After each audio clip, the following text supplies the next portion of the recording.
అండి అమ్మ వాళ్ళ ఇంటికి వచ్చామని చెప్పాను కదా. అమ్మ వాళ్ళ ఇంటికి వస్తే ఏదో ఒక స్పెషల్స్ చేస్తూనే ఉంటుంది. నా కోసం, మా హస్బెండ్ కోసం.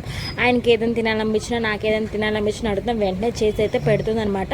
మ్యారేజ్ కాకముందు అయితే నాకు అస్సలు గారెలు వేయడం అయితే అస్సలు వచ్చేది కాదండి. అమ్మ వేస్తూ ఉంటే తిని పెడుతూ ఉండేదాన్ని. నేనైతే ఏదైనా పెళ్లి కాకముందు ఆడపిల్ల లైఫ్ వేరు, పెళ్ళైన తర్వాత చాలా మారిపోతుందండి. ప్రతిదీ మనమే చేసుకోవాలి, మన ఇంట్లో పని తప్పదు కదండి. సో అలాగే నేనైతే గారెలు వేయడం అయితే నేర్చుకున్నానండి మ్యారేజ్ అయిన తర్వాత. అమ్మ అయితే పాల ప్యాకెట్ మీద అయితే వేసేది. సో నేను అలా ట్రై చేసేదాన్ని. నాకు చేతికి వచ్చేసరికి అది రకమైన షేప్లు అయితే అయిపోయేవన్నమాట. సో ఒకరోజు మా ఆడపడిచి వచ్చారనమాట. ఆవిడైతే ఇలా వేళ్ళ మీద వేసేసి ఆయిల్ డిప్ చేసేవారనమాట. చాలా బాగా వచ్చేవి. సో నేను కూడా ఆమెను చూసి నేర్చుకుని చిన్న చిన్నగా వేయడం అయితే స్టార్ట్ చేశాను. మంచిగా షేప్ అయితే ఇప్పుడైతే బాగా వస్తుంది. చూడండి ఎంత చక్కగా వేసేసాను.